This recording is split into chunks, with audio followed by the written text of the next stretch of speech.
Olá, viva, seja bem-vindo a mais uma série de 5 episódios da Escola Bíblica. Para nós é sempre um privilégio muito grande poder estar consigo, poder entrar na sua casa ou no local onde você se encontra, para juntos podermos estudar a Bíblia.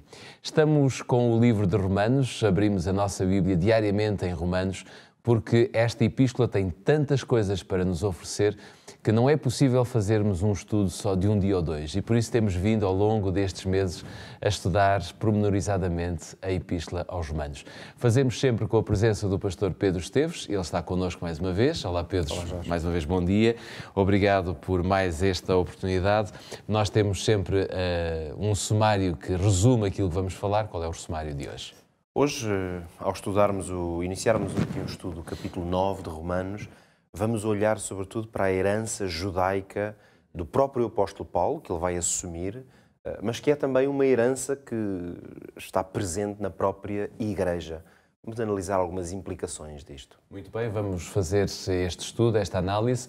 Antes, porém, vamos abrir a nossa Bíblia, como é habitual, e para isso convido a abrir a sua Bíblia em Romanos capítulo 9, para lermos do versículo 3 ao versículo 5. Se não tiver a sua Bíblia consigo, poderá acompanhar a nossa leitura através do nosso quadro que diz: porque eu mesmo poderia desejar ser separado de Cristo por amor de meus irmãos, que são meus parentes segundo a carne, que são israelitas, dos quais é a adoção de filhos, e a glória, e os concertos, e a lei, e o culto, e as promessas, dos quais são os pais e dos quais é Cristo, segundo a carne, o qual é sobre todos Deus bendito eternamente.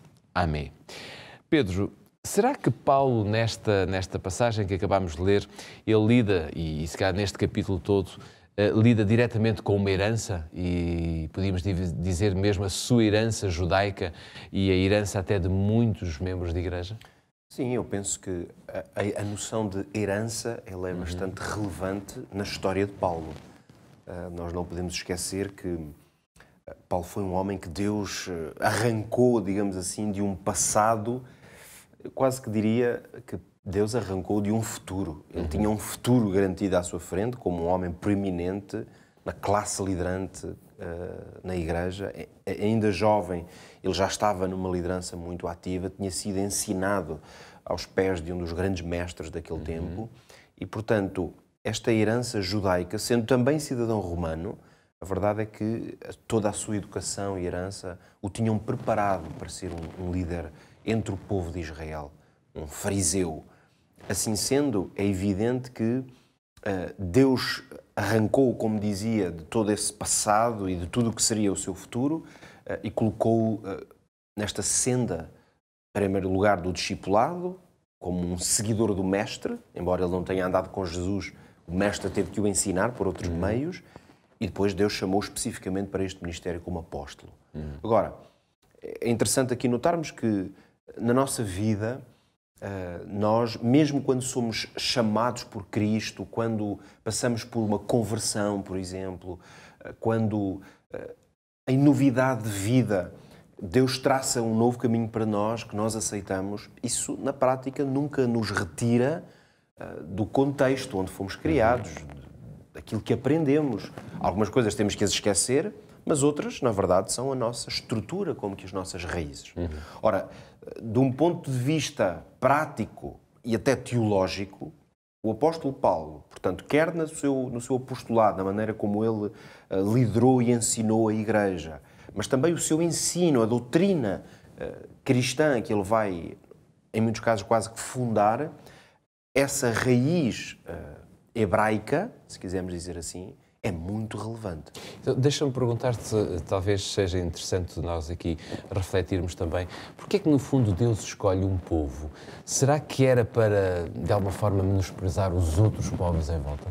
Sim, é claro que essa questão torna-se uma questão pertinente sempre que falamos de origem, de herança judaica.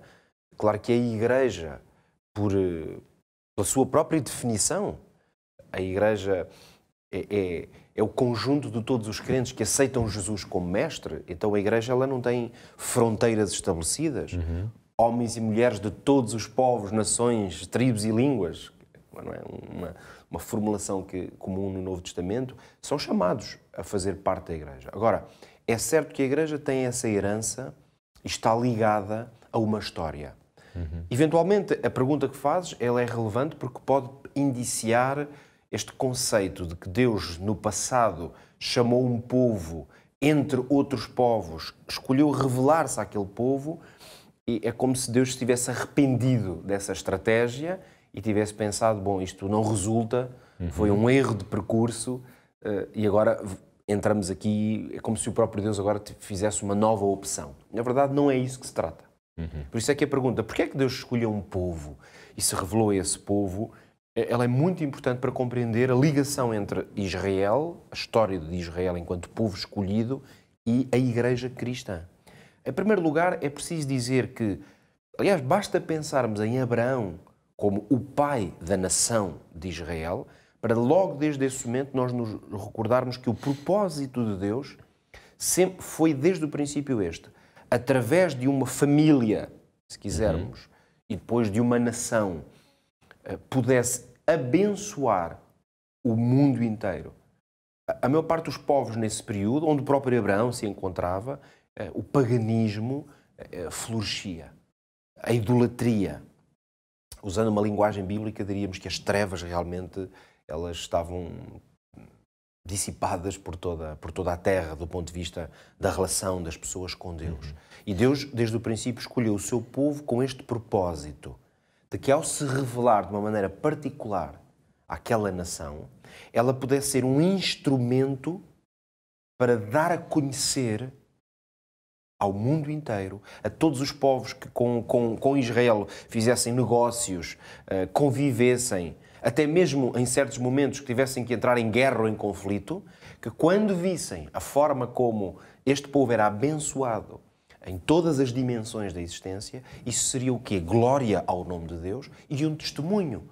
E, portanto, todas as nações, no fundo, no plano divino, várias vezes, aliás, profetas do Antigo Testamento acabaram por expressar este sonho de Deus, que se Israel fosse fiel, este é que foi, na verdade, o problema do plano, mas se Israel tivesse sido fiel, na verdade, teria tido a oportunidade de tornar o nome de Deus grande, conhecido e adorado entre as outras nações. Ou seja, atrairia os outros ao Salvador. Atrairia ao Salvador, porque como é que a ligação à Igreja se vai fazer? É que Deus confiou a mensagem de um Messias que viria a esta terra, que seria Salvador do povo. Deus confiou essa mensagem, basta olhar para todas as profecias messiânicas, seja aquelas que implicam o nascimento, mas também aquelas que implicam a morte, tudo isso estava previsto pelos profetas, o que quer dizer que, através desta linhagem, Israel, Deus iria suscitar o Salvador e, portanto, a sua Igreja.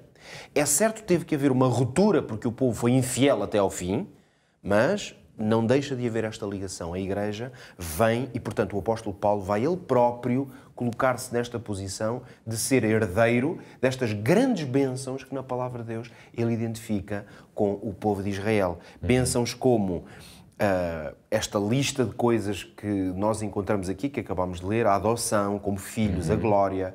A lei, é curioso porque o apóstolo vai colocar a lei como uma destas grandes bênçãos, o culto, as promessas, portanto, mostrando que ele próprio e a Igreja são herdeiros deste grande legado. Vamos colocar tudo isto em prática nos nossos dias. Eu diria que, se há uma coisa que Romanos 9 nos ajuda a compreender, é que a herança, o nosso passado, a antiguidade, não garante a salvação.